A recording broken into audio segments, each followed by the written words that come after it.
let me introduce today's speaker, Dr. Bhrigupati Singh. He's an associate professor in the Department of Anthropology and Sociology at Ashoka University, and he's also a visiting professor associate professor at Brown University. And he told me that, actually I was just thinking that he just visit and come back. No, he teach one semester in Brown University in Department of Psychiatry and come back to Ashoka and teach here one semester. But in the next year, I think he's moving to SOAS as a regular permanent faculty there, and we'll be missing you. But we'll invite you online, okay? So, because, in person, budget is very low here.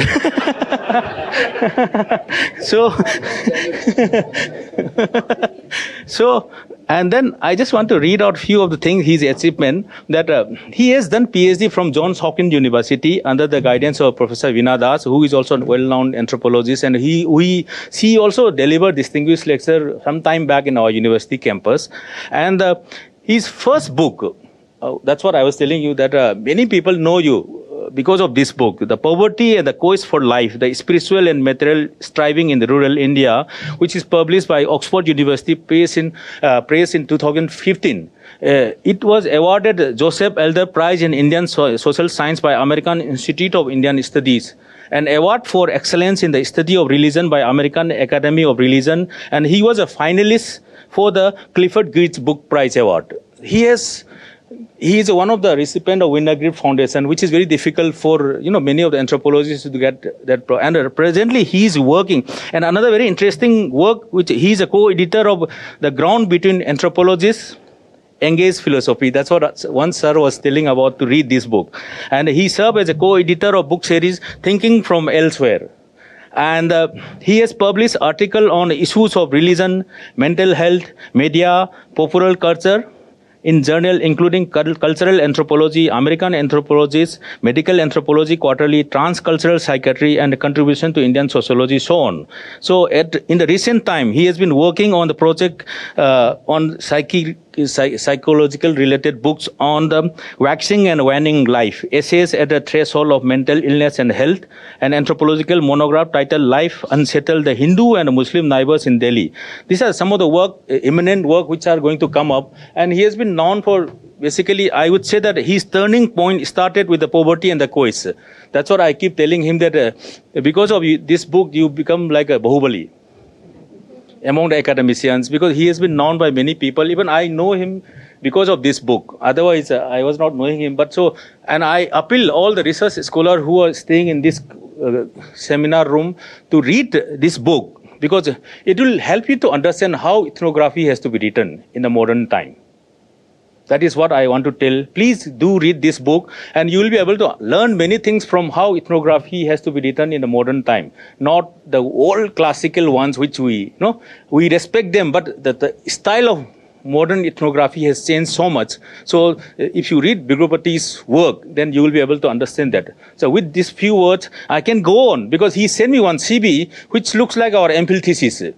Then if I keep on reading that, I'll become a distinguished speaker and he'll become the chairperson. So that which I don't want to do. So now I invite Dr. Bhrigupati Singh to deliver his distinguished lecture. And thank you for accepting. When I talked to him, he was in US and he was not sure that whether he'll be able to make it or, but he's shown lots of interest on our university. So I think it's because of all, sir. I think I welcome you to the lecture. Thank you so much.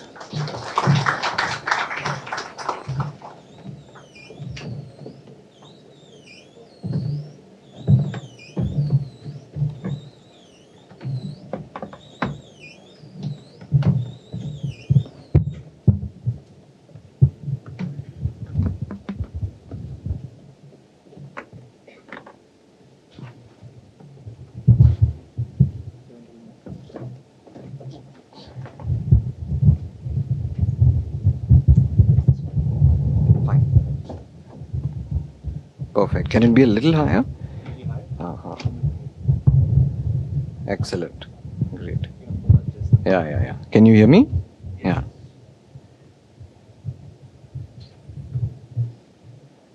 I'm letting a little bit of time elapse because the introduction was so good that I don't want to immediately jump into the lecture, because then you'll say the introduction was better than the lecture.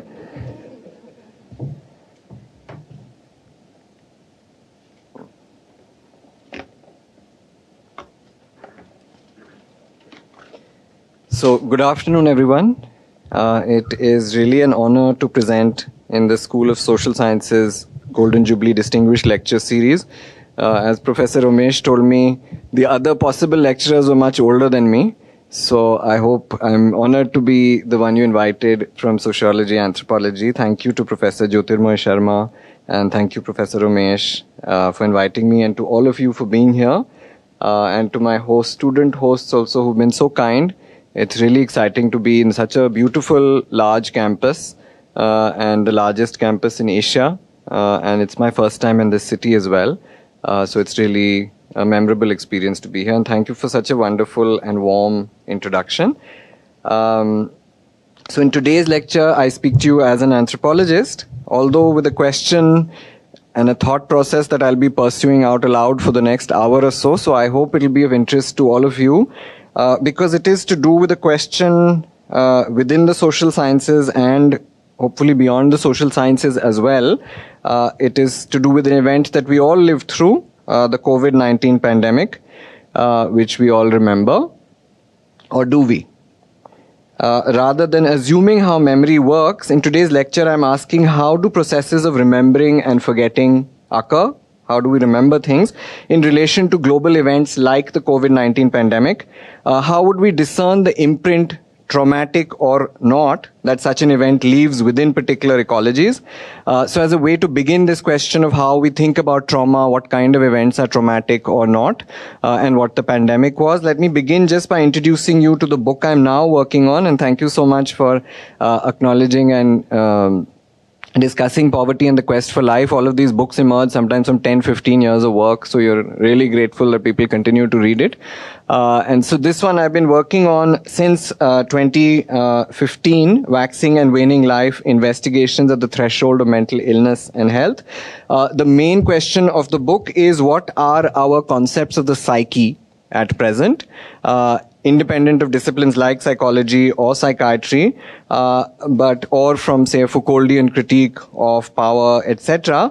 How do we think again about psychic life? What does it mean? Psyche, soul, subjectivity, mind, whatever. That's the basic question. And how would we think about psychic life in relation to an event like the COVID-19 pandemic?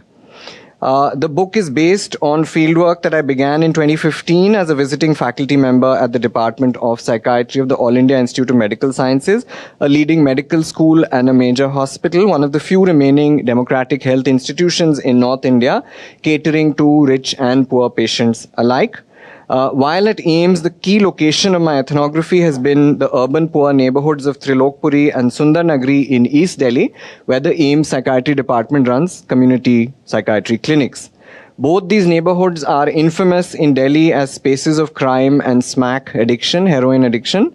And Trilokpuri, where the bulk of today's presentation is based, is widely remembered by many people in North India particularly as the site of the highest death toll in the 1984 anti-Sikh riots and a major Hindu-Muslim riot in 2014 and periodic outbreaks of violence, such that NDTV had called it a riot laboratory of India. Administratively, these neighborhoods are what are called resettlement colonies, which is a government term for settlements where slum dwellers were forcibly or sometimes voluntarily relocated from more gentrified parts of central Delhi to what was then the outskirts of the city, Trans Yamuna, in what were famously called urban beautification drives in the emergency. Although many people would say that state repression is now worse in these kind of neighborhoods under the regime that we live in. So within such a hostile ecology, what would concepts of the psyche or mind look like? My book, as it is emerging, this is the table of contents, is based around 4 concepts: vitalism, skepticism, tempo, and ecology of mind. All of these terms may seem very unfamiliar at first, but today I'll hope to make for you at least one of the concepts legible: tempo, rhythm, and how we think about tempo or time, temporality, and how a concept like that may be significant across the social sciences, across different units of analysis, as we call it in social science, whether it be neighborhood, household, etc. And so many of the examples I'll be giving you will be very small examples from particular household from which I'm trying to point to a global problem for all of us to think about together. The book itself takes up a range of different medical conditions, including heroin addiction, schizophrenia, depression, as well as shrine-based healing or religious healing, which remains a very major part of mental health landscape in India. But I won't be talking about that today. Today, I'll be talking about, crucially, that the years of my fieldwork in Trilokpuri and Sundarnagari from 2016 onwards to the present were punctuated by the COVID-19 pandemic. And in a book about mental health and illness, it felt impossible not to examine what the pandemic had meant and continues to mean for my interlocutors in these urban poor neighborhoods. In 2020-21, as we all know, India went through what the Oxford Stringency Index defined as the world's most severe lockdown. I stayed in close touch with people in the neighborhoods. My survey team and I conducted monthly household surveys through 2021 to follow the economic and health trajectories of particular households. I'll be talking about that. And then I met them subsequently for interviews in 2022, 2023, and with less definable ethnographic methods like neighborhood conversational cultures or simply living in these neighborhoods from 2016 till now. But all of that said, it was only in recent months as I began to work on this particular chapter on the pandemic. I turned back to many of those interviews and realized that in more recent conversations in the last year, 2 years with people in these neighborhoods in Delhi, the intensity of pandemic-related memories seemed to be fading. And that's the question I want to pose for us, which led me to the question of the negation and persistence of memory, that how does memory work, that I'm examining today. So for the moment, what I'm offering you in this talk today is a puzzle and a lot of evidence, but I don't have the answer yet. So if you can help me arrive at the answer, that would be great. I'll be presenting this particular chapter from my book, which is very much in progress, What Was the Pandemic? So the guiding question of this chapter, like Veena Das had written in Life and Words in writing about collective violence, like the instances she takes up is the partition of India and Pakistan and the 1984 riots. She asks that when does an event begin and end? If we are not thinking of it as historians, but as sociologists, anthropologists, and what kind of an imprint does it leave if we don't receive this imprint only in the language of trauma, and instead try to understand what she had called violence and the work of time.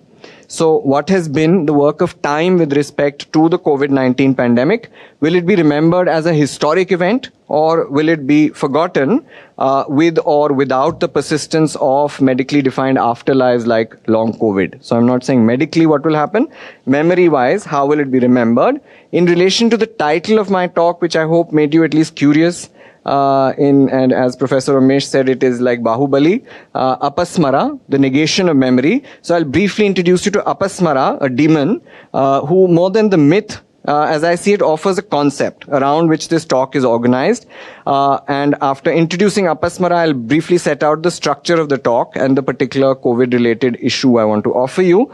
The image here is of the iconic Nataraj, which you are all familiar with probably in one way or the other, dance of Shiva. This particular image is in fact outside CERN, which is a scientific laboratory said to house the world's most expensive particle accelerator, created in search of boson Higgs, the boson Higgs particle in physics, sometimes called the God particle, which is meant to understand how fast you can move matter, to understand how energy transforms into matter.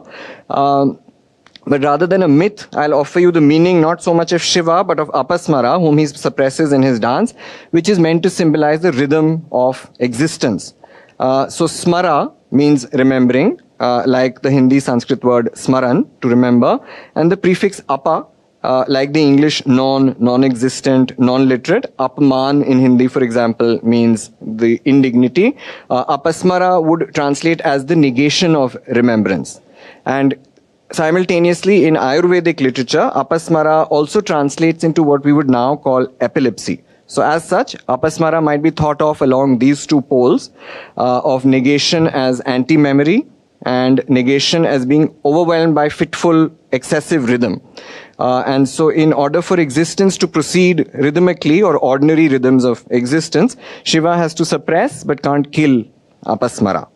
So in today's presentation, I'm trying to join this demonic concept with my analysis of the COVID-19 pandemic to examine processes of anti-memory, some of which are state-driven, for example, in the case of the Modi government in India, which actively sought to suppress figures of mortality, morbidity, migration, etc., and the scale of the state-created catastrophe, which was a central aspect of the Indian experience of COVID-19, but more curious than the antipathy of the state, the anti-memory processes, more curious are anti-memory processes among people, which I'll be describing to you, who were deeply affected by the pandemic, and in ways that now barely 2 years later, one might almost miss the devastation it left behind. So let me, with that introduction, offer you a structure of what's going to happen in the talk, and also just bring water for my side.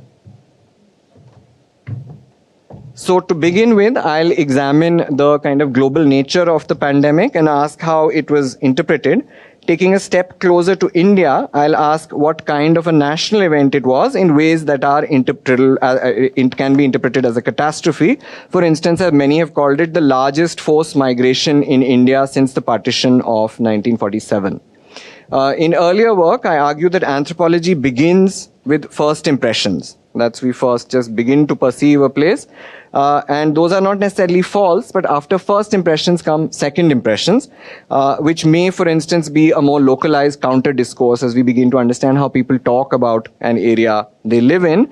And so here I'll begin with a kind of ordinary conversations one might have today in neighborhoods like Trilokpuri or Sundarnagari. The 2020 United Nations Habitat Report had predicted that the impact of COVID-19 will be the most devastating in poor and densely populated areas of Indian cities, especially for the 1 billion people living in informal settlements and slums worldwide. In contrast, in urban poor neighborhoods in Delhi and most of India, the pandemic years, referred colloquially as we know as not as COVID but as Corona or as the lockdown, does not seem to have left that kind of an indelible scar, at least at the level of everyday discourse. Passing conversations about the pandemic years in tea shops or street corners may yield truisms of terrible times cordoned off by temporal boundaries. Ki bura waqt tha, tal gaya. It was a bad time, it passed.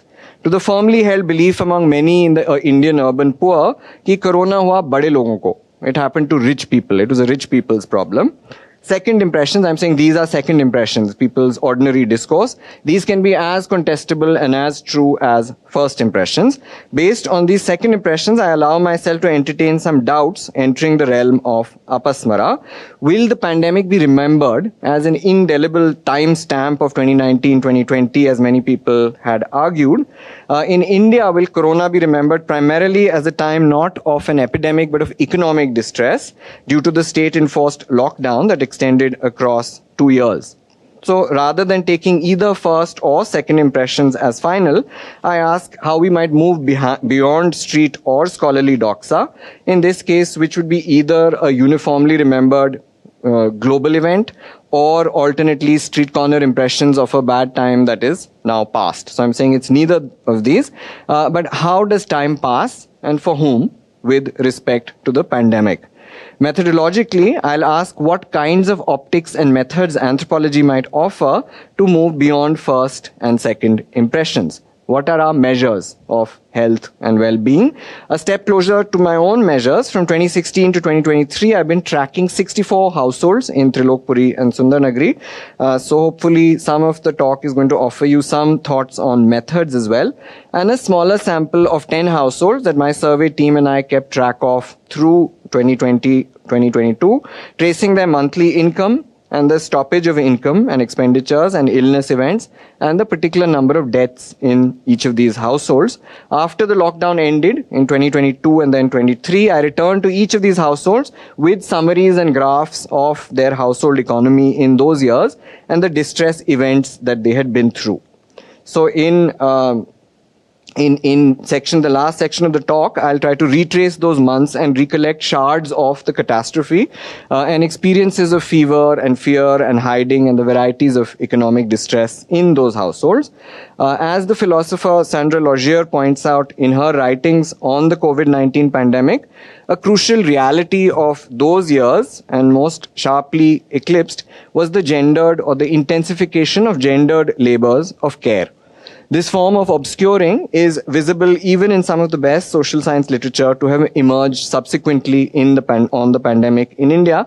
For example, in this article, political scientists Tariq Thachil and Adam Auerbach, how did COVID-19 affect Indian slums, conducted phone surveys with 321 slum leaders across 79 slum settlements in North India in 2020, at the heart of India's first wave to better understand how slum leaders took up problem-solving roles, for instance, in requesting government relief. So as such, Auerbach and Thachil tell us, the slum leaders they interviewed were all men.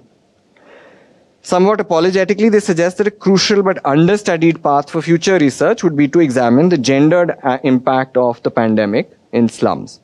So in my own accounting of these years, I also try and focus on households, particularly on women and kin relations, to better understand moments of distress within domestic economies and the subsequent intensification, as I began to notice it, of chronic pain, particularly among women in this milieu, in as much as such things are measurable. Having recollected some shards of the catastrophe, in the last fourth section of the talk, I begin a different line of questioning, that had I not conducted telephonic surveys from 2020 to 22 and gleaned some pulse of ongoing distress events during the pandemic, I might have almost entirely missed the pain or the shards that this event left behind, even if I had met those same households for retrospective interviews just a year later in 2022 or 23. So in piecing together those shards, I was shaken to realize actually how bad those years were for each and every household that I had been mapping closely enough. So in this light, I come to ask, how come these years have not coalesced into a discourse of trauma, or have they? What are the forms of APASMARA at work here? Rather than posing this question just in the abstract or receiving a ready-made answer from trauma theory, etc., I take this question on comparative forms of distress back to my fieldwork interlocutors to ask them to think with me in comparing the pandemic years to other years like 1984, that is the year of the anti-Sikh riots, or 2014, which is the year of a major Hindu-Muslim riot. Years are names of years that begin to function like nouns or triggers etched into the collective memory of people. Sometimes a particular year becomes a kind of name. So as I argue, these are partly but not just local speculations. The scars that events leave may not be comparable, but it is still worthwhile to consider the resonances that certain words have, like lockdown or corona, as it's remembered in India, in relation to neighboring words that are part of collective memory, like emergency or 1984, or beyond India, a global lexicon like depression or recession or Holocaust, and how words or memory and anti-memory work with one another.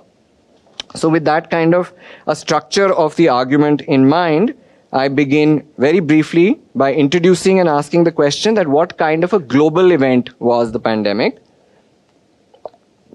What is the secondary literature? How was it interpreted in the first wave of writings? The New York-based public books expressed a kind of global discourse of the time, grounded in what we might call historical or metaphysical certainty. As the editor Caitlin Zaloom had put it, it is certain that 2020 will join a handful of years, 1789, 1989, that suddenly transformed the world. COVID-19, a disease originating among marginalized communities in China, is the first truly comprehensive crisis of the Anthropocene era, affecting virtually everyone on the planet. Leading male philosophers and social theorists saw this as a confirmation of their own theories. Bruno Latour, for instance, called COVID-19, quote, an incredible demonstration of network theory. I've been trying to persuade sociologists of this for 40 years. I'm sorry to have been so right. Giorgio Agamben, in an article that provoked criticism and ridicule, called COVID-19 a sort of influenza with a benign outcome in the large majority of cases, and asked, why do the media and authorities do their best to spread panic? As Agamben argued, what is manifest in this tendency is the tendency to use the state as an exception for the normal paradigm of government. Such doubts needn't be ridiculed, depending on how they are grounded. For example, Carlo Cardoff, a historian of epidemics, asked that comparison to earlier epidemics, why did the aggressive Wuhan lockdown model become the paradigm in so many countries as compared to, for example, the German or South Korean model of testing, tracing, and containment? Cardiff offered 4 reasons for the global spread of the lockdown model: mathematical disease modeling that mixed calculations with wild panic, neoliberal policies premised on disinvestment in public health, nervous media reporting, and what he called authoritarian longings. Cardiff described the COVID-19 pandemic as a form of madness and excursion to the other side of reason. Amidst this madness, other social science literature also began to emerge in that first wave, engaged with the unfolding situation, describing, for example, psychological burnout among care workers and the impact that the absence of mourning rituals may have had on people who lost or people whose family members died during the pandemic. What did this excursion to the other side of reason look like in the context of India? Perhaps the most comprehensive historical account we have at present for India is the economist Jayati Ghosh's 2022 book, The Making of a Catastrophe, the disastrous economic fallout of the COVID-19 pandemic in India, which describes what Ghosh calls India's worst health calamity for over a century. Ghosh's central contention is that as much as the virus itself, large-scale authoritarian governmental mismanagement in 2020 and 21 drastically intensified the scale of the crisis, beginning right from the start of the lockdown in India. The first recorded case of COVID in India was in Kerala on January 30th, 2020. The first recorded death due to COVID was on March 12th, 2020. On 22nd March 2020, the Indian Prime Minister Narendra Modi addressed the nation calling for a voluntary 14-hour curfew. At this point, there were 315 recorded cases in the country. 3 days later, with just 4 hours of notice, the colonial-era 1897 National Disaster Management Act was invoked to call a national lockdown, creating the greatest forced migration in India since the partition of 1947.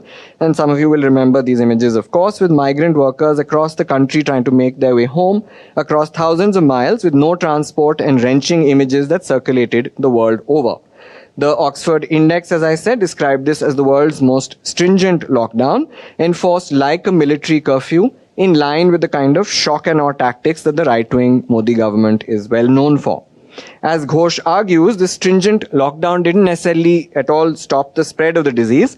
With the forced displacements and police brutality, what emerged were humanitarian catastrophes, like the 8,700 mostly migrants who died on railway tracks. Others died after reaching their destinations after having become infected en route. South Asian historians of epidemics like David Arnold were also among the first to write, pointing out that the COVID-19 pandemic was not simply history repeating itself. At the time Arnold's article was written, by June 2020, the number of recorded COVID-19 deaths in India stood at 5,000. As Arnold pointed out, this was in sharp contrast to the so-called Spanish flu a century earlier, the influenza epidemic of 1918 and 19, which in a few months claimed a recorded 12 million deaths in India out of a global death toll of 50 million. That was the Spanish flu in the early 20th century. Politically, as Arnold pointed out, COVID-19 emerged within a much more polarized Hindu right polity, with Muslim gatherings often scapegoated, like the Tablighi Jamaat meeting of 2,500 Muslim preachers in New Delhi on March 15th, 2020, singled out as a super spreader event. It is unclear whether the seeming return to normalcy by late 2020 in India was based on the state suppression of figures. Even as schools, colleges and other institutions remained closed, in January 21 at the World Economic Forum, Prime Minister Modi claimed to have set an example to the world of having defeated COVID. In contrast to the scapegoating of Muslim gatherings, large election rallies resumed across India, and the Hindu Mahakumbh, held once every 12 years by the banks of the Ganga, went ahead a year earlier than planned, with government support in April 2021, with 9 million attendees in the city of Haridwar. As Ghosh argued, the second wave of 2021 was further intensified in India by policy mismanagement. By May 21, the official average of new infections in India was 283 million per day, 3 times the global and Asian averages. Even according to official numbers at this point, India had the second highest number of cases in the world after the US and higher mortality rates than any other country in Asia. Ghosh further emphasizes the other slower tempo indicators along which the enormity of the COVID-19 catastrophe may be measured, even aside from forced migrations and excess deaths. For example, neonatal health, measurable increases in domestic violence, which had led the United Nations to describe that as a shadow pandemic, several thousand maternal deaths, rise in malnutrition, and like in many other parts of the world, and even more so in India, 69 weeks of school closures across 2 years. And so on, the list extends. So how does one find one's moorings within a catastrophe? My own first memories of the pandemic, like for many of us, are primarily domestic, since I was living for most of the year, as I still am, in Providence, Rhode Island in the United States, locked down with my daughter, who was in class 1 at the time, as her school shut down. And like many immigrants in different parts of the world, my days were punctuated with anxious phone calls home to my mother and sister in Delhi, lockdown, and combined with frantic searches for oximeters and periodic readings and planning what-if contingency scenarios. In terms of ethnographic concerns, which can continue and at times even intensify during such crisis moments, after an initial few weeks of ad hoc just calls to interlocutors in Trilokpuri and Sundarnagari, I decided to begin more systematic household surveys with my research team from AIMS, although initially we began telephonically with just a sample of 10 households who had been part of our earlier 2016 survey. As part of a larger project that Veena Das, Clara Hahn and others had put together, in which we aimed to track household incomes and expenditures, illness experiences, social contacts and forms of information flow across different countries. So each of us took 10 households in 6 different countries and compared those. These rounds of interviews between June and October 2020, 2022 gave me a small glimpse into household income and expenditure in poor neighborhoods, and in the frequency and type of distress events, like what were the distress events people went through. So in thinking back to these surveys and telephone conversations, my first anxiety at that time, and I didn't know whether to call it a research puzzle or simply panic or both, was that how will households, many of whom I know in these neighborhoods, manage with no income at all for months on end? How are they going to survive? As Thachil and Oyabak tell us, in their sample of 321 slum leaders, they had asked how many days can an average household go on in a slum settlement in the lockdown with current food and money supply with no new income coming in. The average response from most households had been about 24 to 30 days we can manage on savings. And as we know, 2020-2021 lockdowns cumulatively lasted over 150 days. So between household surveys and phone calls, the distress events, if we may call them that, were at times emotionally overwhelming. Since after 6 years of fieldwork, some of my interlocutors in these neighborhoods were now what, as an anthropologist, you might call friends.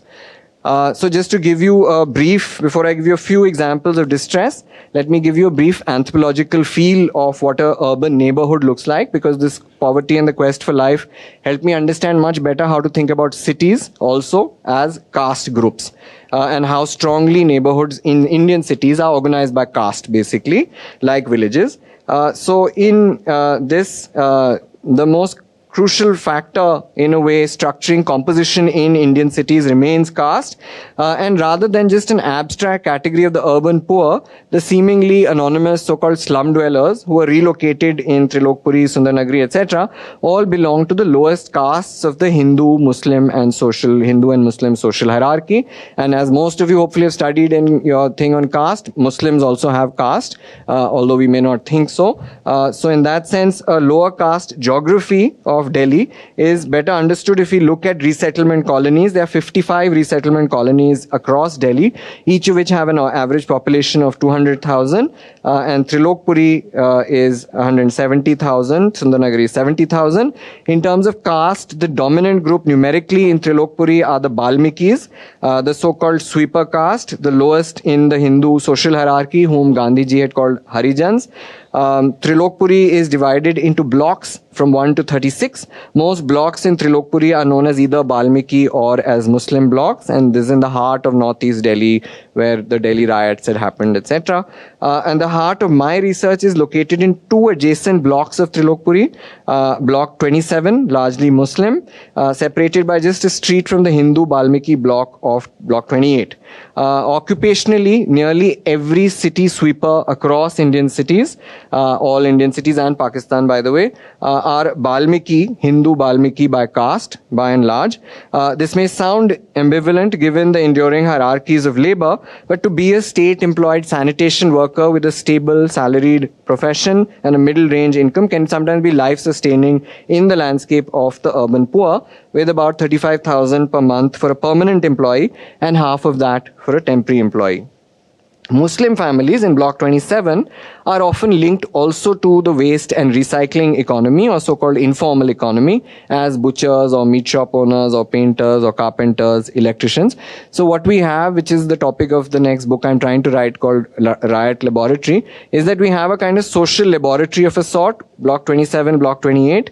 On the one hand, Block 28, largely salaried formal economy, Dalits, but much economically better off as state sanitation workers, government school teachers, now having had 2 or 3 generations of affirmative action programs. Across the street from them, Block 27, more economically precarious Sunni Shia Muslim block, almost entirely in the informal economy, almost no state support. So in a way, that's the story of Dalit India in some ways.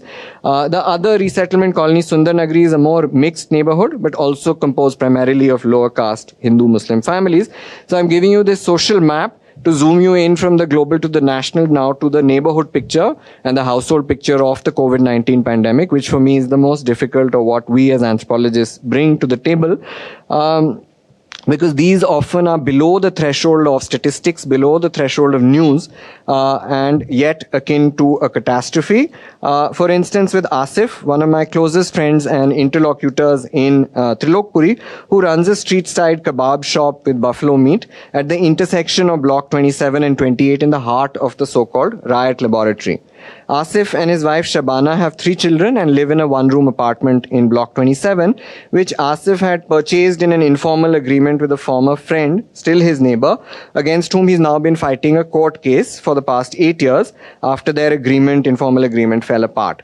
In December 2019, before the pandemic, as the threat of eviction for Asif and family loomed large, I helped Asif's family find a lawyer through a legal activist friend in Delhi who does pro bono work for vulnerable social groups.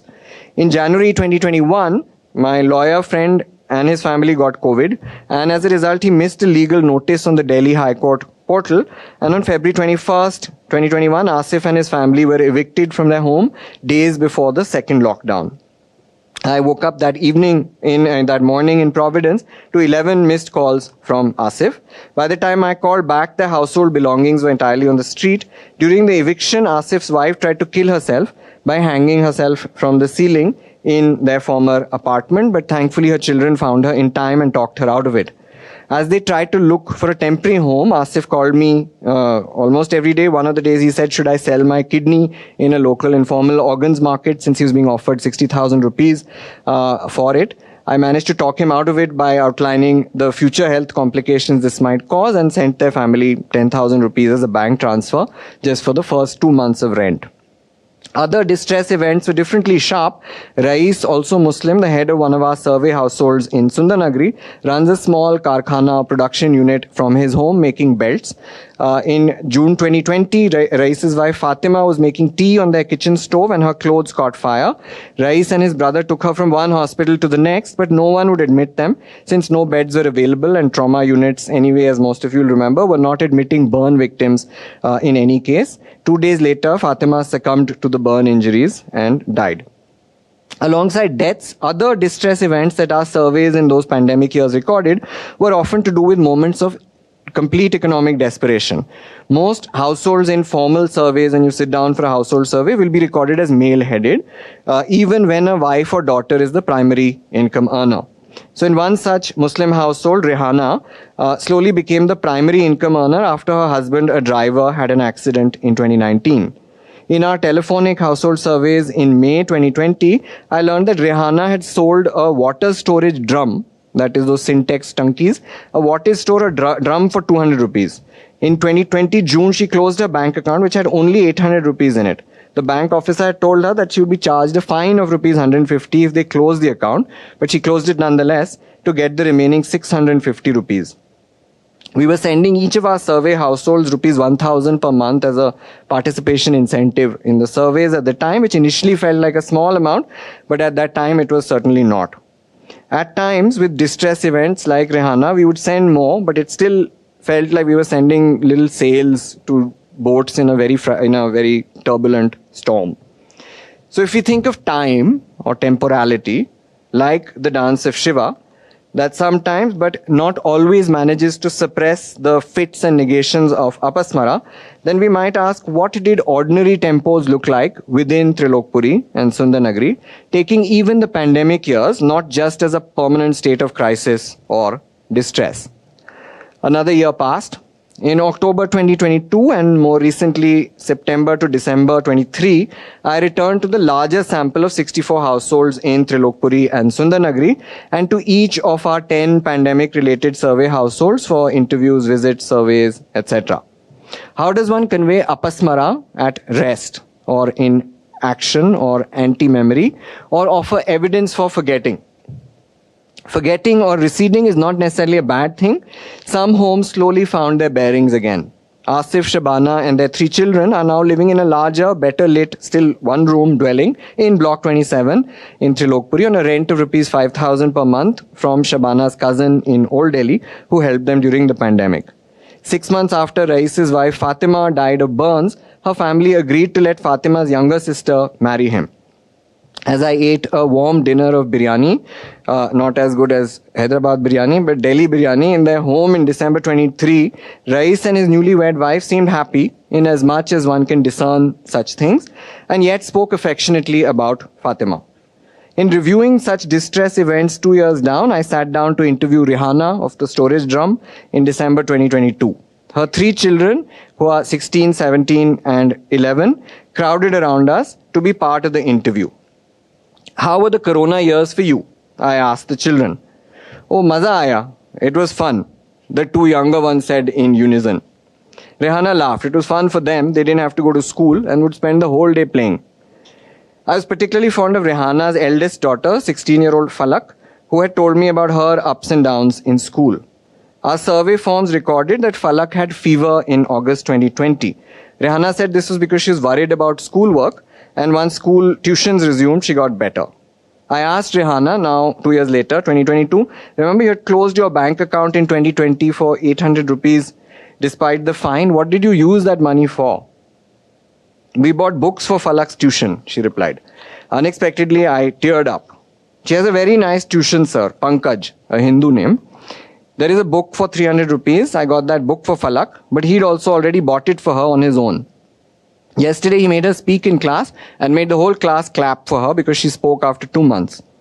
Perhaps ordinary tempos return through such ordinary acts of care.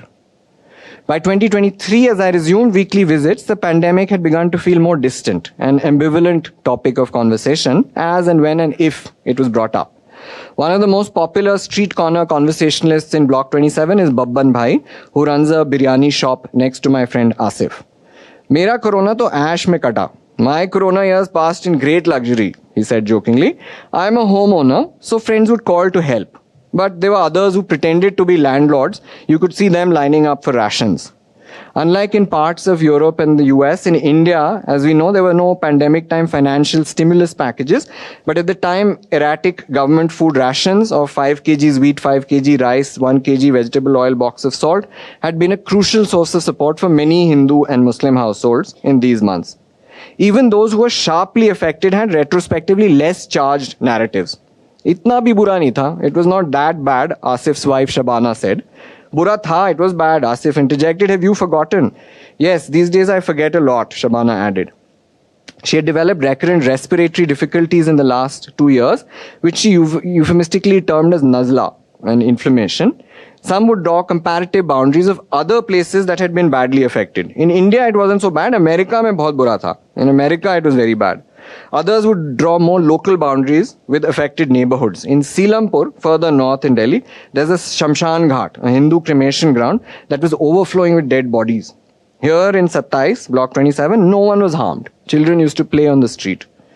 Amidst these gradually coalescing, still ambivalent, still economically precarious, ordinary tempos of life and new illness events, as I began to revisit pandemic-related surveys and interviews, my own surveys, I was startled to rediscover how bad those years had been.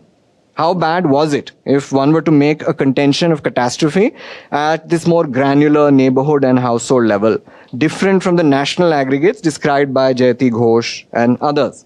As I pieced my own neighborhood and household data back together, I found that the catastrophe would not necessarily be visible even at the most granular level of household figures of death and illness.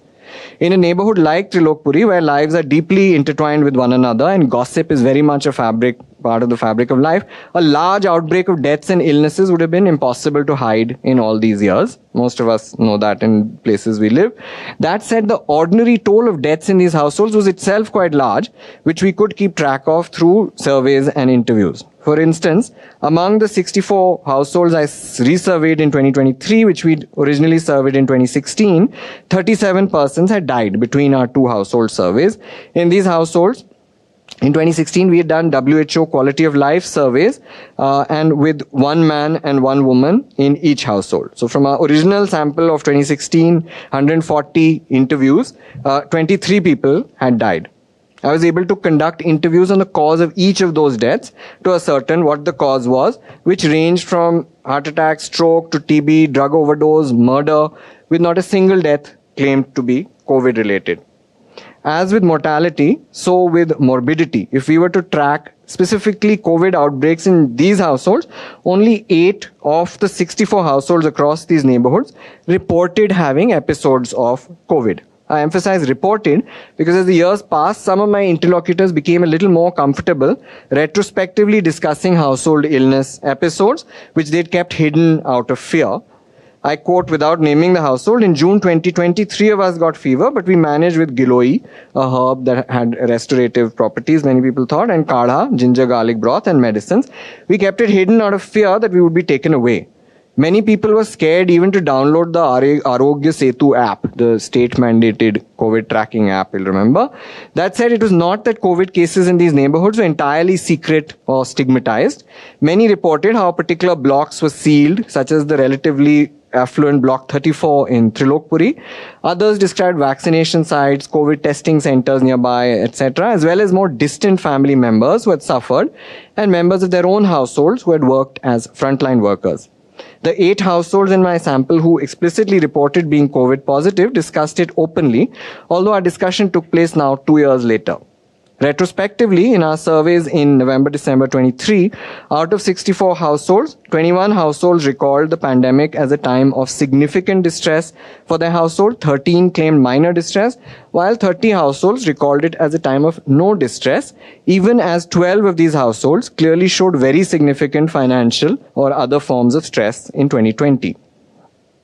These ambivalent, deeply fallible forms of remembering and forgetting notwithstanding, I will still unequivocally say that in these households, in this form of life, the pandemic was a catastrophe, at least as, if not more, materially damaging than other historical events within these neighborhoods, like the 84 riots, where 350 Sikhs of Block 32 in Trilokpuri were killed, burnt, or lynched within a 30-hour period, or the 2014 Hindu-Muslim riot, where no one died, but 35 people were injured, 60 arrested, with significant damage to property through burning and looting. While there may be no way to compare forms of trauma, my interest is in the imprint that particular kinds of collective injuries leave. What kinds of lasting injuries might one still discern within the receding eventedness of the pandemic? So this requires us to come one further step closer to life ethnographically, in which surveys and household surveys, economic surveys may offer indications, but leave the injuries unexamined. So let me come one step closer to life. and ethnography. Initially, I thought I found a few exceptions maybe. Asif got evicted.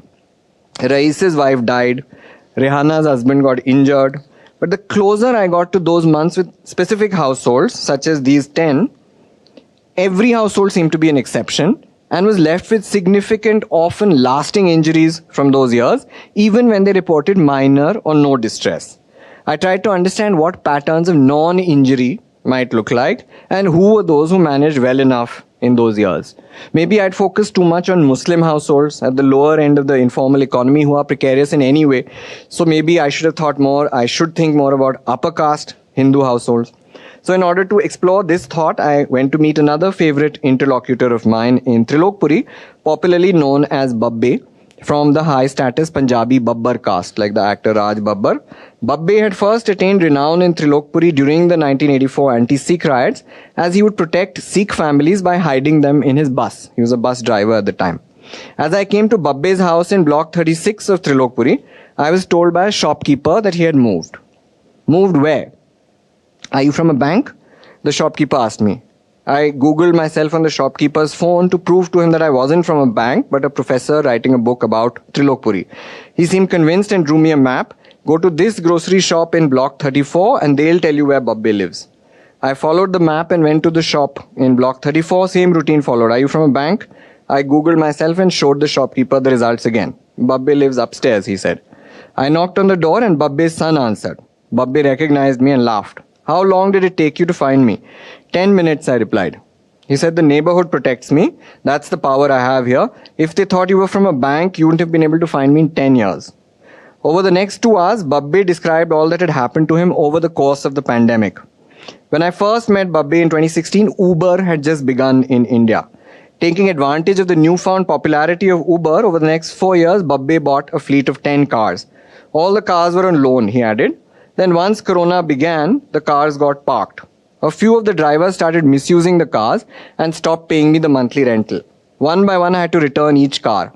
I now live here in hiding with my son and wife to avoid the bank creditors. His wife had gone out to buy medicines, he added. When I asked what the medicines were, the son answered that the medicines were for depression, using the English term. I asked Babbe, I'm trying to understand the nature of the sadma, trauma of Corona. How did different people experience this trauma? So many people suffered, but now seem to be forgetting. Those who were hurt won't forget, Babbe replied.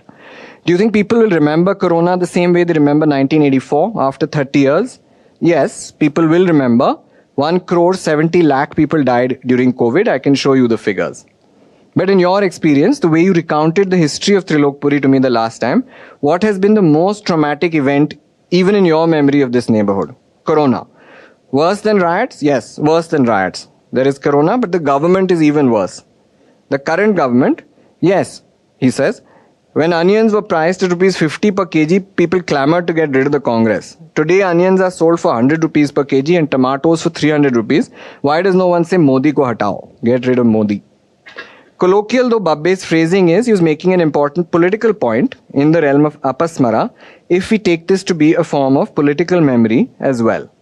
Quite aside from religious or majoritarian polarization and the destruction of democratic institutions, which we might say is still perhaps somewhat of an elite concern, let us say, the Modi government has been associated with enormous acts of political mismanagement, even pre-pandemic, such as demonetization, where a major portion of currency was invalidated overnight, and other large-scale political shocks directly harming enormous sections of the polity, which in each instance seem to be forgotten. Babbe and I concluded for now. So in your view, taking account of the history of Trilokpuri and putting it within India's history, the worst event till now is this government. And Corona was already there, but Corona spiraled because of the government. Accurate though Babbe's reading was and dire as his present circumstances are, I wasn't sure if this was the last word on this thought process of mine around remembering and forgetting. I thought further. Maybe I'd been too focused on households in the informal economy, although it's commonly said that 90% of India lives in the informal economy. But maybe I needed to meet more salaried households in Trilokpuri, since surely those years would have been better for them. They had a salary. So I went to meet one of our survey households, a better off Balmiki family, MC Tank and his wife Sheila from Block 28 of Trilokpuri. Both of them were retired MCD government school teachers. Their home had a much more middle class feel with a large flat screen TV and tiles and such like. Their daughter-in-law is currently an MCD school teacher and the main income earner of the family since their son's car repair business shut during the pandemic. Rather than being unharmed, theirs was perhaps the most viscerally damaged household I met, since the husband and wife, MC Tank and Sheila, both in their mid-60s, got a severe form of COVID. Their daughter-in-law was a frontline worker, a corona warrior, a term that was popular in India or parts of India at the time. Here are some excerpts from our most recent interview in 2023. You had such a hard time. You're being able to see the text, no? Yes? You had such a hard time. At one time in 2021, your whole household had COVID. Who was the worst affected? He was the worst affected, says Sheila, pointing to her husband. Yes, and that's why I still haven't recovered. I would keep getting fever. We had it in April 21, but from then until now, that is almost 2.5 years, I haven't gotten okay at all. He's only been able to get up in the last 4 days. 2.5 years later. You'll see when I go downstairs to drop you, saans lena mushkil ho jata hai. It's difficult to breathe. In the last 4 days, he has started going down the stairs again. I go get his medicine. We discussed their daughter-in-law's work during COVID. Did you ever feel proud of her being a corona warrior? We would have, but her duty never stopped. She's a government school teacher. Schools were shut and teachers got gandhi, the worst, dirtiest duties. At the airport, as people were coming in, they had to be there. At the cremation grounds, they had to count dead bodies. Then they were assigned door-to-door surveys to ask how many people in your house have corona. We discussed my thought process on varieties of trauma. Some events give the whole society a trauma, sadma, like the 84 riots. Will corona be like that? Yes, this will also be like that. Will it? Or are people forgetting? No. Those who got hurt will always remember. Some people totally forgot. Others didn't care even at the time. Like many people in Trilokpuri, the police would beat them up with sticks and half an hour later they would run out again. So who will remember? I asked. Those who lost someone special. Lots of people died. Our Jija, sister's husband, died. Our daughter's Nandoi died. We couldn't even go for our Sado, that is elder sister's husband's funeral, because our condition was so bad. Both of our oxygen levels were down. We couldn't get oxygen. That day I thought our dead bodies will leave this house. I'd filled a bucket of water in the morning and it kept lying there till the evening. I sat in front of the bucket for an hour and felt like if I put water on myself to bathe, my life will leave me. Our discussion on trauma continued. So in your view, the way the 1984 riots were traumatic, will this be the same, at least for those who were hurt? Sheila laughed. After the 1984 riots, he, that is her husband, had fever for 1 month. One day a friend of his came and said, "Chalo, visit karte hain. Let me show you where all the incidents happened of the 1984 riots." They took him to Block 32, which was the main site of killing for the Sikhs. Lots of people in Delhi remember. He saw all the blood and black soot from the fires. He saw the chopped hair from Sikhs' hair hanging from walls. Mere se dekha nahi gaya. I couldn't bear to see it. I had fever for a month afterwards. For 1 month? Yes, I couldn't bear the sight. Sheila smiles. His heart is so weak, even in TV serials he keeps crying. 1984 was a different kind of trauma. Different in what way? Everyone was so afraid. They thought Sikhs will retaliate. As we continued to discuss this difference, I began to feel that perhaps the trauma of COVID was still on the horizon of ordinary precarity, particularly in urban poor neighborhoods. We came to this thought as we discussed their financial difficulties during the pandemic. While supposedly being in the salaried formal economy, municipal corporations in India are known and widely criticized for paying salaries and pensions in arrears, as they're called, with a significant backlog. During Corona, when 7 months were due, they'd give you 1 month of salary. Now, when 3 months are due, they'll pay you 1 month. With pensions, it's the same. Yes, I remember you had so many difficulties because I had kept household maps of their household economy. You had to pawn your daughter-in-law's wedding jewelry. You had so many loans, even for this house. At one point, you were borrowing money even from shop owners. When the salary comes in, what is the first thing you pay back? The shop owners. They've known us for so long. They trust us. And the loans from banks? Sheila laughs. Loans to bahut sare hain hamare. We have a lot of loans. We are never able to pay back the principal. If I show you our passbook, you yourself will get worried. How badly are you stuck? In this reading of the pandemic, we might say, it remained within the horizon of the intensification of ordinary precarity, particularly within ecologies of urban poverty and illness, not necessarily crossing over into the threshold of the traumatic. That said, this distinction between the ordinary and traumatic came to be less certain as I began to interview frontline workers.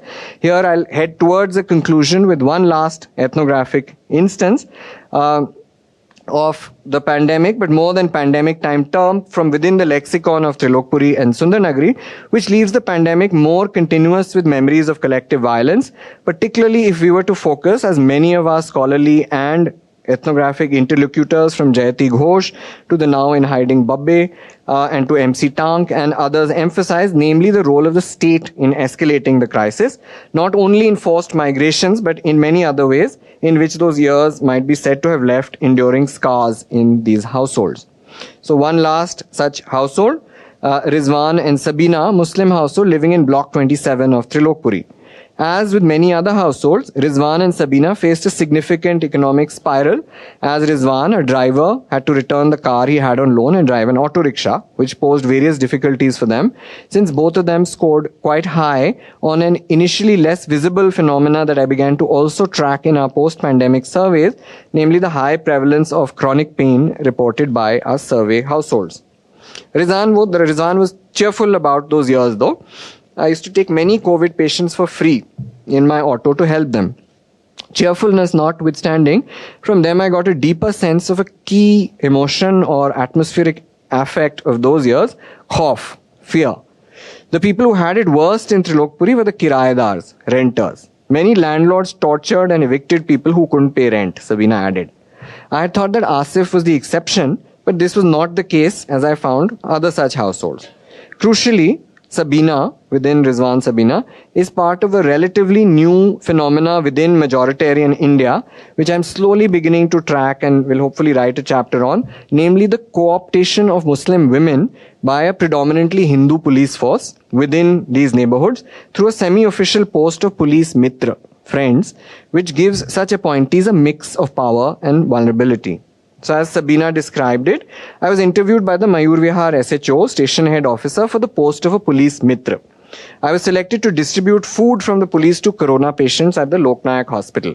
I felt scared for the first time when I went to the hospital and saw dead bodies like wheat sacks piled up. I asked Sabina further, there's some images that we remember, for example, in dreams. Do you think you'll remember those years or are you slowly forgetting it? Sabina replied, some of it you forget, some of it you remember. In one such remembrance, Sabina described her journey to Dehradun to help her mothers with her mother's care in a brief unlock period in the second wave after her brother ki himmat toot gayi, his courage broke, as she put it, in taking care of their mother. I'll never forget that journey, Sabina added. There was no traffic except for ambulances everywhere and sirens and a kind of cough, fear of the person next to you. As a police worker, I had to visit lots of Shamshan Ghats, cremation grounds. Seeing people in line, holding tokens, waiting for bodies, that was a khaufnak manzar, a fear-inducing image. On the way to Dehradun, to my mother, I passed a stream. There were lots of white sheets covering dead bodies. No people, just sheets. When I remember those moments, I feel scared. People were scared if they report their fear, they'll be taken away and won't ever see their families again. And here, with that emotion, for now, I depart from Trilokpuri to try and work my way to an as yet still unformed, like I said, conceptual conclusion. In parting, I'll still tell you some of the directions in which my concluding thoughts are going as I try and finish this chapter. Crucially, I found that APASMARA is not only an Indian concept, and the problem of remembering and forgetting that I've been interested in this paper is not limited only to India or to the COVID-19 pandemic. As biomedical experts on memory, like Scott Small, argue, even in the US, the COVID-19 pandemic may be seen as receding from memory. As Small argues, this is not necessarily a bad thing, since forgetting can also be healthy. In contrast, others, like the pandemic historian Mark Honigsbaum, calls this drinking the waters of Lethe. That is like our Apasmara, the Greek mythic river of forgetfulness. When you drink from Lethe, you forget. And points to the politics of commemoration. A step further into the sciences, no less a journal than Nature recently highlighted a cluster of 4 studies covering 11 countries and over 10,000 people, which found that COVID-19 pandemic memories may have come to be significantly skewed or altered depending on the degree of self-identification with one's vaccination status and form of political affiliation that leads respondents to either significantly overestimate or underestimate the level of threat in their memories of the pandemic. That is how dangerous they remember it was. As the authors of these studies argue, these memory warps, as they call it, may pose a challenge for future pandemic policies and the degree of trust that people have in institutions of global health. But rather than reducing this warp to a primarily Western or American geography, say of red state, blue state in America, or in Modi, non-Modi here, building on my ethnographic work, I'm also trying to point to the global nature of this question. And here, historical comparisons may help. As Alfred Crosby tells us in America's Forgotten Pandemic, the influenza of 1918, I quote, "The microscopic killer circled the globe in 4 months, claiming the lives of more than 21 million people.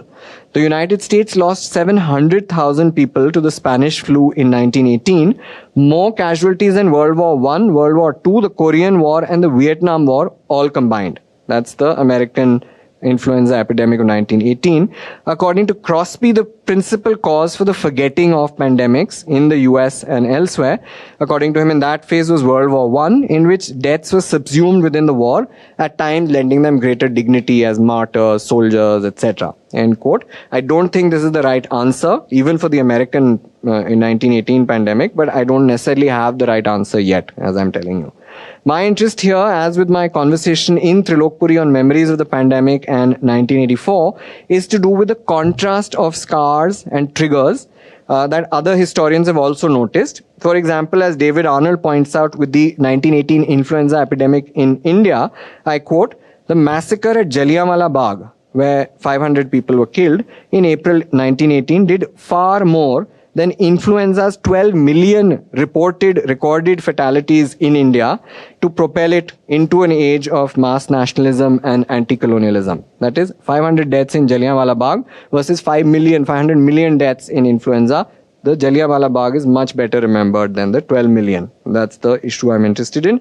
Given that the COVID-19 pandemic, at least among the urban poor in India, is remembered primarily as an economic lockdown, I'm also trying to think about the ways in which large-scale events of economic distress, like the Great Depression, for example, or the recession, leave scars on the psyche, although the accounts of these histories of the psyche are often written from an elite perspective, assuming a baseline of economic stability. That recession was bad or depression was bad, but otherwise everyone is middle class. That's not at all the case.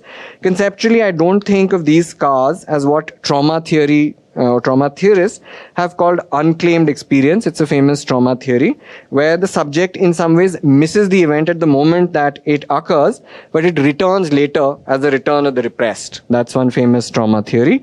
I don't think that's the case here. Similarly or differently, in the early months of writing about the pandemic, some scholars had emphasized the potential of the COVID-19 pandemic as potentially triggering forms of PTSD, some people said, particularly with the exposure to anticipated life-threatening events or the kind of large-scale outcomes which they predicted in terms of trauma, which don't seem to have occurred, at least according to available scholarly literature and ethnographic perspectives.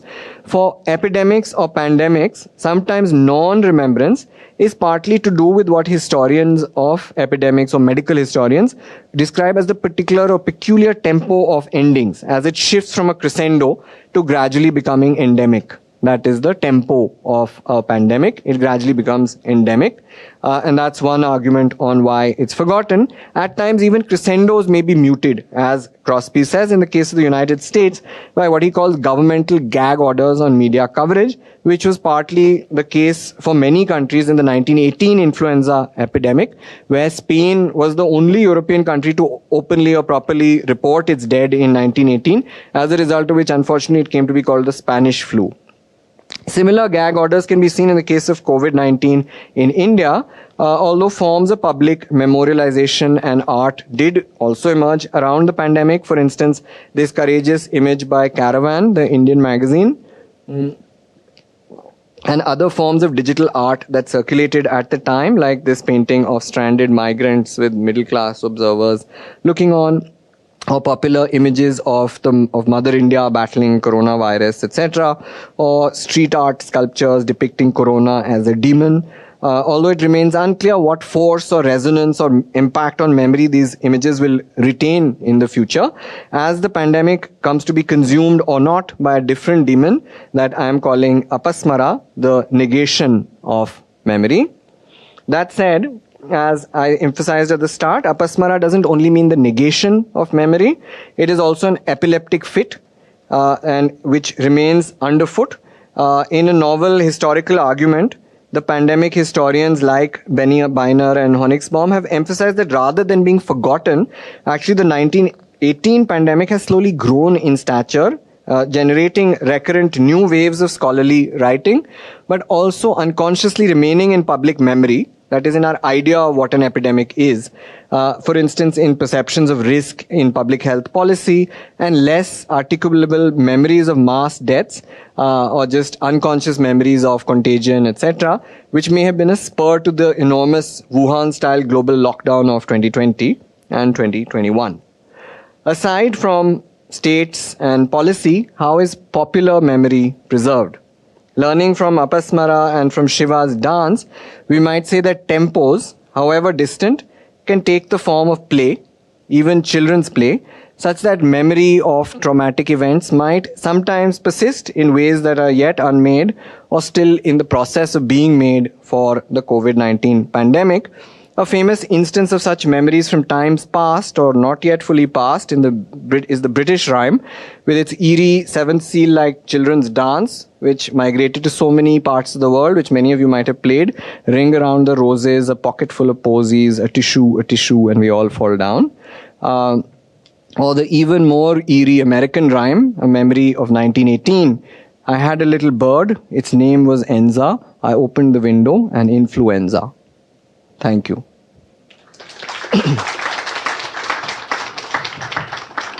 Sorry, it was so long.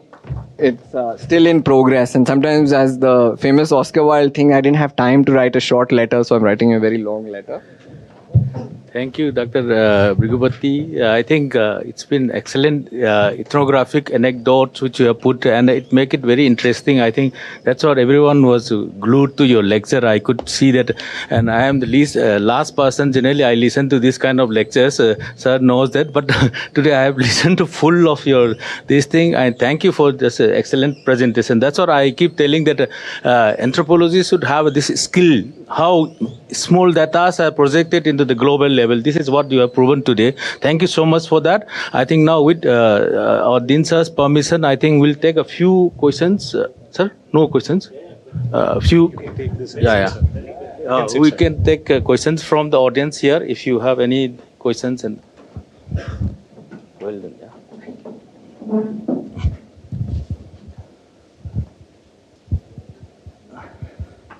So part 2 will be online.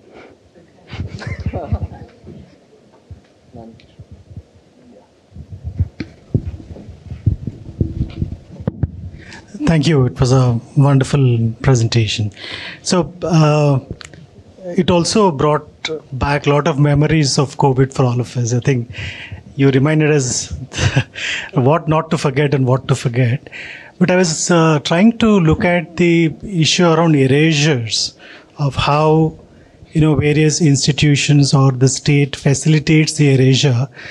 And are we complicit in this attempt by the state? We were being co-opted in terms of APASMARA, where individually we might want to remember, as most of your respondents in the study, but as a larger collective memory, what sort of losses or erasures is what we are looking at. Another thing is, I think, more of a methodological terms, I think trying to bring these ideas of anthropological ethnography and also the more positivist ideas of psychiatry for that matter. How do you reconcile the methodological and epistemological sort of moodings of these approaches to bring out these erasures or the APASMARAs of all the events, whether it is the riots, whether it is the demonetization, or whether it is the COVID. I think they're all connected somewhere, and these collective erasures probably we might link. And I thought you wonderfully connected these methodological sort of a hybrid, where you brought out the very interpersonal versus the larger collective community-based moorings. Thank you. I think if you can just elaborate a bit on the methodological bit, it would be excellent for our students too. Thank you so much, Professor Nand Kishore, really. And I'm waiting to hear more about your interests in psychiatry and anthropology. The two questions, this first one I don't have a full answer for yet. Second one I do. Methods I can say a little bit more on. On this, that what kind of forgetting are we complicit in? All I would say is that partly depends certainly on the politics of state commemoration. So certain events, as long as they're co-opted into a national ideology, for example, September 11 in America or other, which are turned into a national tragedy, etc. That's certainly a politics of commemoration, what kind of deaths are commemorated or not. But what interests me here is kind of the forgetting in which one can't even call it complicity, in that people who are otherwise would happily criticize the state, in which it is like basically, I'm not sure, that's why I'm saying how I'll name this conceptually as I finish the chapter or write it, which is pandemic but also demonetization, for example, where people who were enormously harmed by this, how can they forget it, is a wonder to me. I'm interviewing them 2 years later, they'll be like, and not dictated by the state, Babban Bhai, these people who are powerful, big men of neighborhoods, whatever, they're not under any immediate pressure of anyone. They said, theek tha, aisa, meri to ash mein kati. So I'm interested also in that popular memory or how it works, and why particularly it is that these kind of illness events, I mean, I'm one step closer to an answer than I kind of offered today, that there's a term that people in psychology have gotten more interested in, which is moral injury. That is that certain events where a moral drama plays out, those seem to leave a deeper imprint in memory. But why I'm not yet, don't want to just say that because it's not to do like this MC Tank, Balmiki, nothing to do with Sikhism. He says that I got fever for 1 month after seeing the Sikh dead bodies. So practically, why should he? An illness that harmed him more physically is not being able to go down his own staircase. His family is in huge debt. But 84 riots left a deeper traumatic imprint of a sort on him, even though physically, materially, everywise he's more harmed by corona. But he's not talking about it as a the neighborhood will never forget, and so that is what interests me. That how do we think for MC Tank, Modi, nobody has told him to remember 84. Nobody has told him to forget the pandemic. But so that's, I'm trying to find an answer for that, and it might have something to do with moral injury, even when the moral injury is not to you directly. So it would be a different thing if Sikhs were traumatized still, of course, by 1984. But this is a non-Sikh, so that's what I'm trying to understand. Second, methods. I think in this, partly the reason why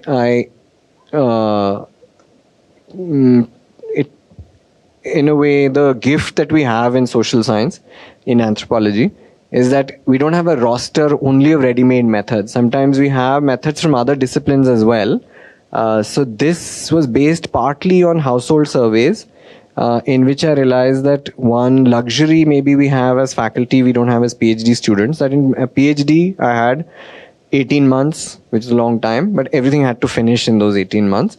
Now, luckily, I have a little bit of research money, etc. So I can continue. A lot of people don't do that, but I realized that when you keep tracking the same households for 7 years, 8 years, then the kind of things you learn and the kind of trust you gain or longitudinally over time, and when you can come back to those same memories. And that's how we are different, say, from UNESCO or, where these things appear as vignette. Rihanna sold her drum, Syntax Tunky, for 200 rupees. That could have appeared in a United Nations report. Very sad, example of a vignette. And what we do different from UNESCO is we can go back to Rihanna 3 years later and say, what happened then? Why did you sell the drum? How are you now? And so I think that methodologically is not just like, sometimes we're criticized for being anecdotal, but I think we can capture stuff that the news can't and that no journalist can, no economist can, because this for me was methods used partly by, like, for me the most admirable household surveys is an economist, Dres and Deaton, Jean Dres and Angus Deaton. Angus Deaton won the Nobel Prize for his household survey stuff, but Angus Deaton kind of designs the best, I would feel, household surveys in terms of keeping track of distress events and all of that stuff. And so there are ways in which methodologically it drew from some of the classic social science methods like household surveys and interviews, and then interviews which are not even semi-structured, which are totally abstract. And that, I think, is what ethnography is, when you get beyond, when you can answer or ask a question that's utterly specific to Babbe. That I know, Babbe, you were very, harmed by 84 riots. What do you think of this event? So that's also ethnography, where you're doing something that you're tracking, or like Professor Romesh said, it's not necessarily a scale or thing. Sometimes the smaller thing is harder to track than the larger thing. Like I find I would be able to more easily do the Jayati Ghosh kind of national statistics. These are the 10,000 households are easier than the one household of Asif or Rihanna or Babbe. So methodologically, I think there's a toolkit that sometimes we put together specific to a project.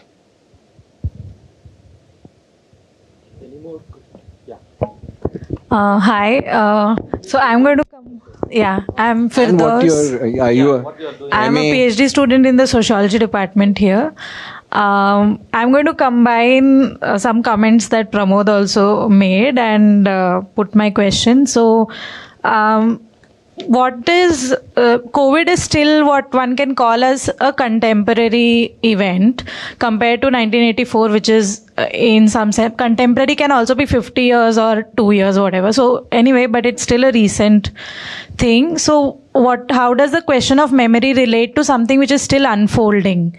In a sense, may not be an event that is 84 may also not be over, but you know what I mean. So how they may speak of 84 now and how they may speak of COVID, is that a factor in terms of, for the question of memory vis-a-vis the event? Adding to that, also, like when it comes to questions of riots or wars, there is the thing of the other, and remembering or the narrative of that event. Then it's a question of self also when you're encountering that kind of a violence. Here the other is whether it is Modi in some person's account or whether it is the state or the coronavirus. It's still a very ephemeral kind of a, probably at least in the public discourse or whatever, the community discourse or whichever discourse one is embedded in. So isn't it easier to remember, say, a violent event like a riot or a war because of this self-formation aspect that is associated with it, like self-identity as a question that is central to it? And finally, like, what are the registers of remembering? And so what is the relationship between remembering and in which register one remembers? So with respect to COVID, what is that register of remembering where this exercise could play itself out? Thank you. I think Pramod also wanted to add something. It's just addition to that. Like there is a farmer suicide, huge number of farmer suicide. In a similar manner, one could think of so the failure is located into the person being rather than so the person as an failure to the remembrance and the collective remembrance for that matter. Even though the spread is a very structural kind of an issue, incident also in that matter. So in COVID, these economic failures are scars, what you are saying, are because of its personal kind of thing.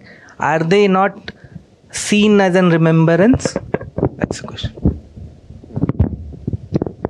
So I think a very interesting thought process, and this is what I'd hope that we think aloud on it. So I won't be able to offer you my final answer, but just to signal two things. One is that it is part of a larger thought process within South Asian social sciences, history, anthropology.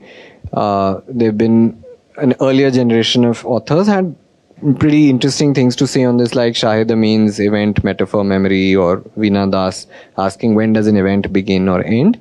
And we, when I say we, I mean sociology, anthropology, we are different from history. Although Shahid Amin is one of the people who crosses over into this question that you're not dating it chronologically. You're saying that indeed the Ashish Nandi, many of these people would say that partition is a symptom of an issue where a certain separation is half fulfilled, and then different events keep recurring, the return of the repressed, to play out that separation again and again, that how can we make it final yet again by doing that same violence yet again to with the intimate enemy or whatever, of a separation that's never fully complete. Within intimates who hate each other or whatever, have some rift of some sort. So one kind of way of thinking about temporality would be in the temporality of something returning again and again, which wouldn't be the case for pandemics, in which violence would be that kind of rhythm where there's some repressed thing that then comes back. What interested me in the pandemic related thing was the difference from that kind of, I would feel South Asia, people have written pretty well in a way about violence. And we have a really strong literature from history and anthropology on collective violence. Not only in India, in Sri Lanka, for example, or anthropologists writing on Sri Lanka, fantastic writing on violence. This pandemic, for me, posed its own peculiar problem, different from violence. And that interested me, and it came from just analyzing the interviews and my own feeling. Initially, I was like, why am I still writing about the pandemic? And I was like, what do I mean? Why am I still writing? It happened 2 years ago. And how can it feel so far away in 2 years? And so that it began initially from that. Why it's different from violence, and this is one of the questions both of you are asking, that I would have to say, let me think about it a little more, and then when I'm writing it, I don't want to give the simple conceptual answer that here's violence, here's illness, and that's the difference, because as I'm saying, in illness, far more people died, far more damage occurred than violence. Violence is small, nothing. I mean, it's very bad, we remember it, but 300 people died, 500 people died, even in the most gruesome incidents of collective violence, not in other parts of Asia, but in India. But so, is it linked as Nandini is suggesting? No, what's your name, sorry again?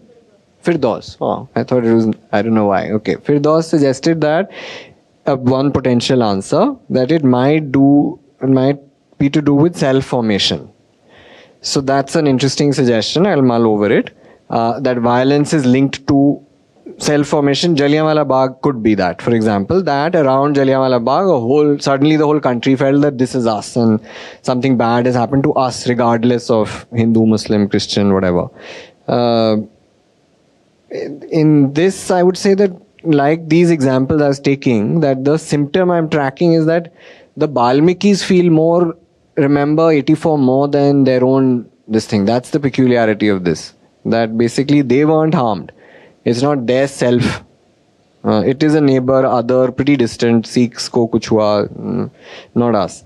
But so I'll continue to think about it until I arrive at an answer that satisfies me. Farmer suicide is a great example in the same problem, because it's somewhere between illness and collective violence.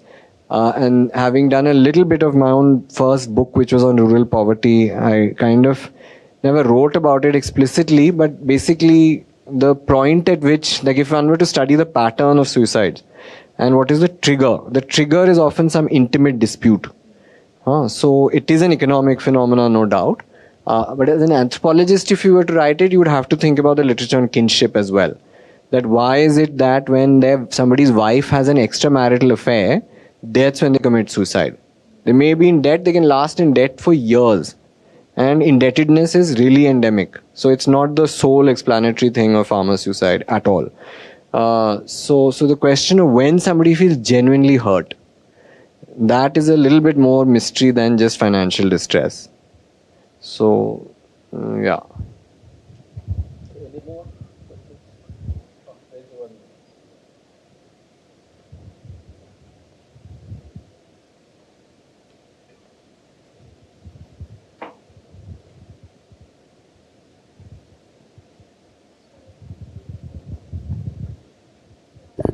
It's audible? Yeah. So with relation to whatever happened, yeah, my name is Senbaga Priya. I'm a first year student, MA Sociology. So with relation to whatever happened during COVID-19, and when we look at the role of media and other forms of media, so can we call this a forgetfulness or emotionally ineffectiveness as an outcome of narcotization effect that we refer in media sociology? As many of the news channels during that time, 24/7 for like continuous months, they were putting news on the channels again and again, reciting the same story, death trolls, etc. and etc. Did this lead to the overwhelming and overconsumption of information that made people numb, and people started ignoring the same, and that's how this the emotional like whatever the emotions were expressed after the COVID-19 was usually numb, and people were not worried about, or people didn't remember most of it. So that's my question. A great question and a great suggestion, like Firdaus's suggestion on self-formation. Maybe next time you have to invite somebody for a lecture, you should specifically request them that come with something that's not finished but almost there, because that's the most useful thing for them and for you. When they have all the evidence, they have everything, but they haven't come to the answer yet, and then you can help them with the answer and offer your own answers as you have been. So that is an interesting suggestion, and we might consider it indeed, that you're right, that forgetting could be a symptom also of, say with the 84 riots, we lived in a very different media ecology. So one thought process we could have is indeed, with a media ecology which is hyper thumping at all times, it could be that our attention span varies in a way that is simply more prone to moving on to whatever the next massive crisis is, or whatever the most dramatic today's Sansani-khez thing is. But the issue would be then, I'm just thinking with you aloud, that in my issue, that basically the problem that medical historians and medical anthropologists and historians are pointing to is that it predates the media boom. That is, 1918 is a good example for them. That is, it is the largest tragedy of the 20th century in terms of death tolls. You'll find 2 books on it maximum anywhere in the world. Spanish flu, we don't remember like we remember. Holocaust is a global event for all of us. We all remember it if we went to school. So in a way, the forgetting in relation to medical disease events relates a little bit to some form of how memory works in relation to trauma, which is partly maybe intensified by media ecologies, and certainly that's worth thinking about. But it wouldn't be necessarily entirely explain the 1918, for example, Jallianwala Bagh versus. But it's a good suggestion. I would say definitely attention and memory, how it works, must be shifted by this kind of red news that we see. And the clips on this pandemic were just nonsensical, non-stop reporting on how bad urban poor neighborhoods are. And there were lots of reports on Trilokpuri and neighborhoods like that. Look how people are roaming around with this thing. And so there was a lot of reporting on these neighborhoods and about how senseless and how misguided they are and all. But that also was forgotten. But yeah, I think it would be an interesting factor to take on board. We'll have 2 more questions. Okay. So we'll get to Sujit, and then after that Yeah. And I'm happy to, Professor Sharma, whenever, and I'm not happy to keep going till everyone has energy. After him, Okay. after Sujit, and he will be the last one. After that, we'll have a Suvan cake. Okay. Okay. The plum cake. Yeah. Where it's heading. Nothing. He wants to have his cake. And eat it too. Yeah, I have a couple of questions. The first one is... Will you just say your name? I'm Sujit from the Department of History. The first is something related to the ways in which you are approaching your research subject, or what you call research object, I mean the person whom you are talking. So how you are encountering the pertaining anthropological or ethnographic problem, because you have specific questions. Now, this is the way you are remembering. So you want to get something very precise, and they are not giving to you that answer. I mean, they are saying this, but still you are keep on asking them to, no, are you remembering this thing in particular manner and such kind of. So how you are now overcoming this encounter between the anthropological object and the researcher? This is the one thing. I mean, the Fabian's time. And the second thing is something, when you're going to deal with the trauma, over a time you can see that there is a certain kind of collective narrative that can be emerged out from the trauma. But your thing is that no, there is something beyond that. Essence is there, essence of the trauma that is beyond the discourse, that is beyond the the collective kind of things. So how you are going to explain this, the essence beyond the experience? Thank you, Professor Sujit. You sure you're not in the Department of Philosophy as well, since it seems to be a question somewhere between history and philosophy. So 2 points to the two-part question. One would be a thing on method, since that's something everyone will be doing later on research methods as well. That how does one arrive at a method in something like this? And like I said, little bit, some part the method is composed as we go along with existing things, that basically, because I had say 3 or 4 years to do this. So initially, literally, I just began doing household surveys with no puzzle in mind. Just the standard survey that all of us were doing. Clara Hahn in Venezuela, Brazil is one group, and 5 countries like that, South Africa. And so 10 households, small group, where we could phone them and keep track. And with no immediate question in mind, just illness events, the same standardized form which all of us did.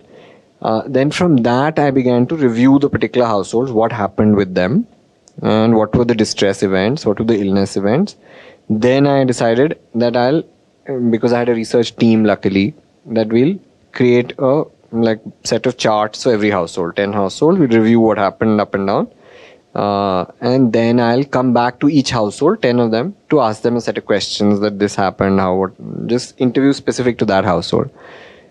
Then another year passed, and then I started to write this chapter, and I thought, what do I actually want to say?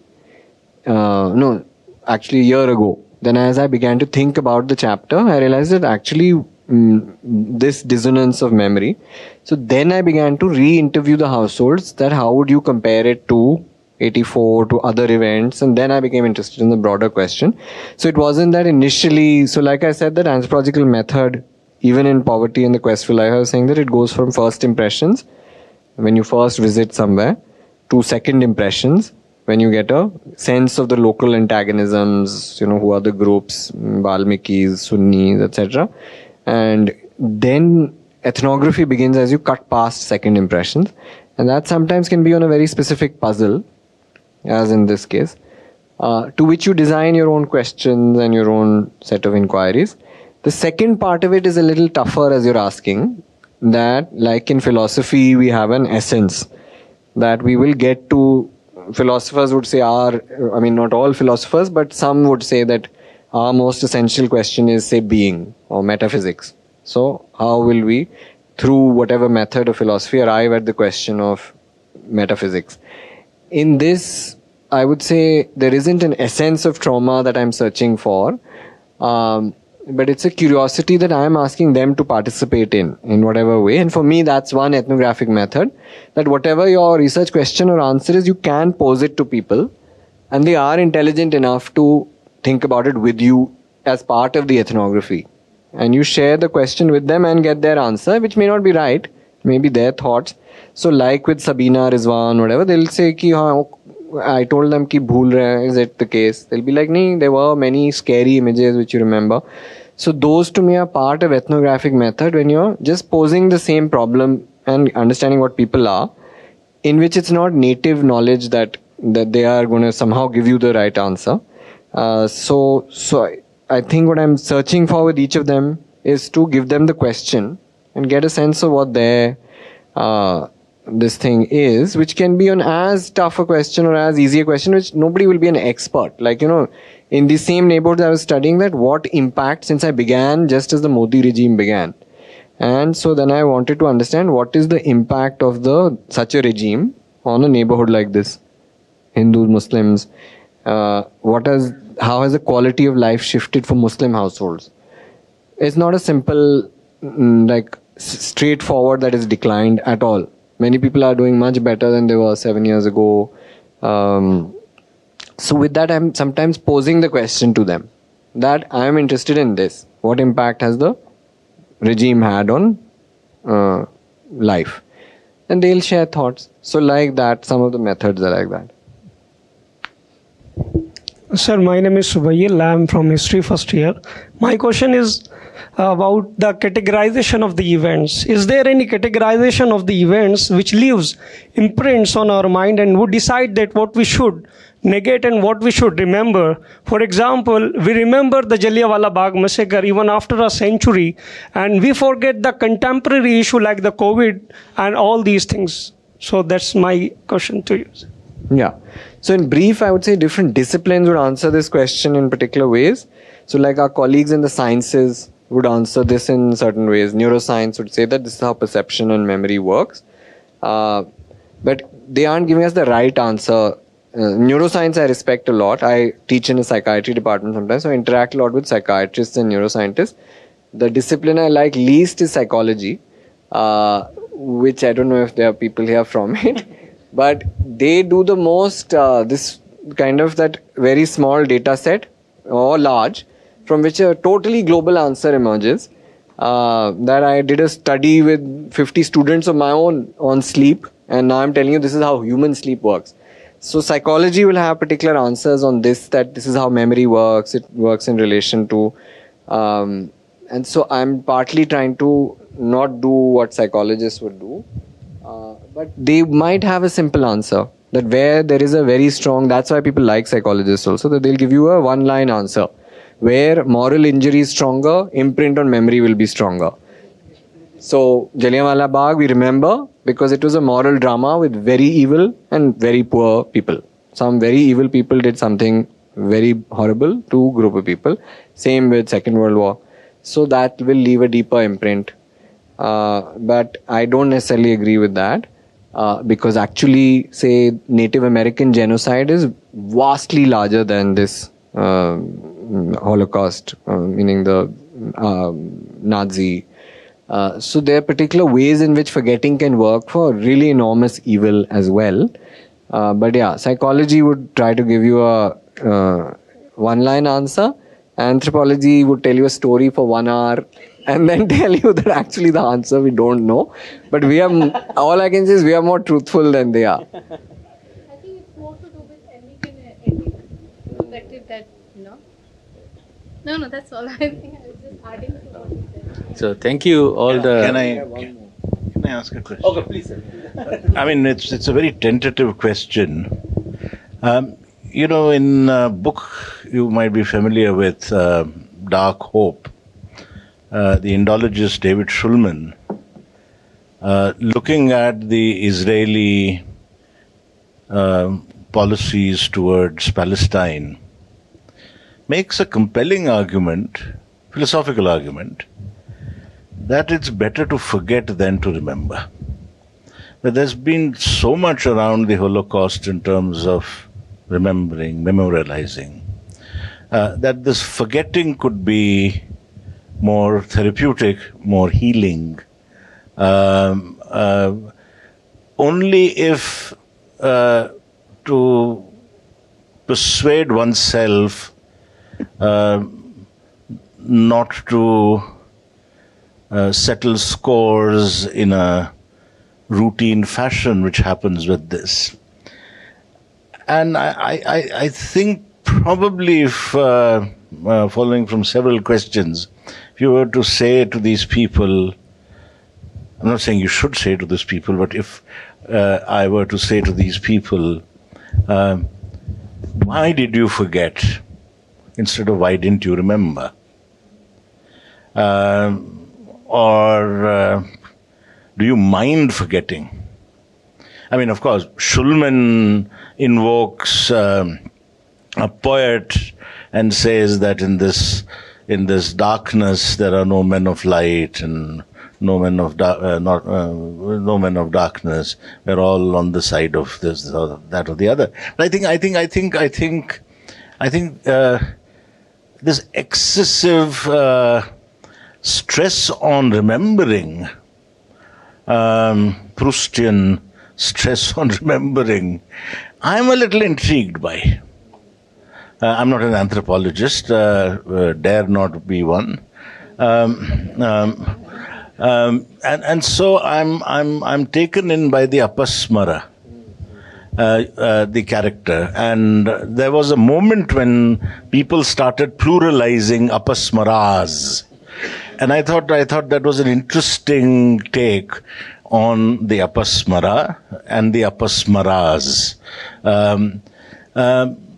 The smara, the memory, the word, the Sanskrit word, has this shares a root with fire. So, in the earliest Upanishad, when the dying man says, "O mind, remember my deeds," it is also, "O fire, remember my deeds."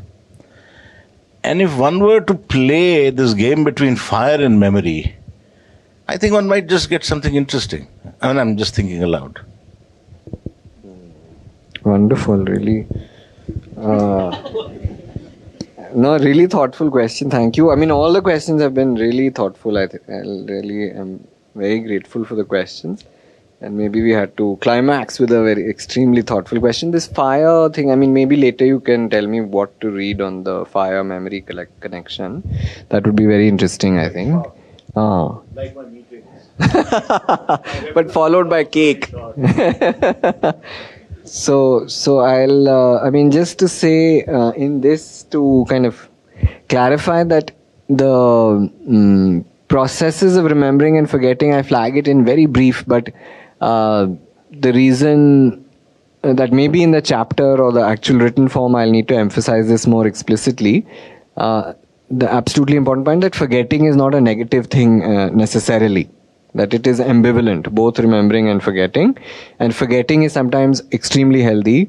And as many of, at least my favorite philosophers, Nietzsche, for example, is a great thinker of how important forgetting can be in overcoming or self-overcoming. That when you hold on to what he calls a spirit of gravity or rancor or ressentiment, resentment, often resentment is built from too much remembering. And so forgetting can be a way of growing, in fact, and becoming healthier. And so forgetting is essential to human growth. And so in that sense, it's not a bad thing. I think in this, it was the sociological or the peculiarity of 84 versus that kind of how memory works that intrigued me. But you're right, forgetting is not necessarily a bad thing at all. And how one would think of APASMARA also may be a very crucial, the relation to fire, and also that even in its demonic form, Shiva is not allowed to kill it, that it has to be there. And it is in fact a part of rhythm and tempo. And so tempo includes the dance of Shiva and the dance of APASMARA, or the fitful excessive rhythms, or the anti-memory is also crucial to memory. And so in that sense, I think it's an important point which will have to be made much more explicitly in the written version of this. But you have to give me that reference on fire and memory, which... Thank you. Now we came to the end of this lecture, and now I request my colleague Dr. Alok Kumar Pandey to deliver the board of thanks. Please. Thank you.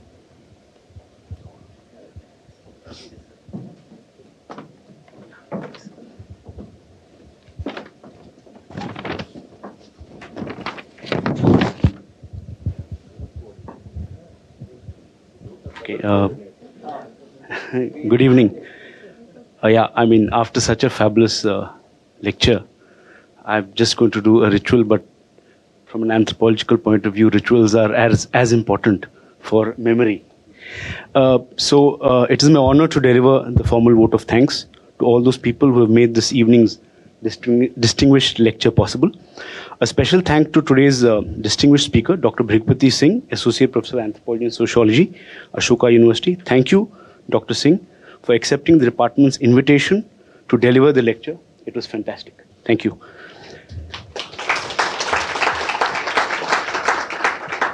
Next, I thank the Directorate of the Institution of Eminence and its director, Professor Ghansham Krishna, for his magnanimity in funding the Golden Jubilee Distinguished Lecture series organized and hosted by the School of Social Sciences.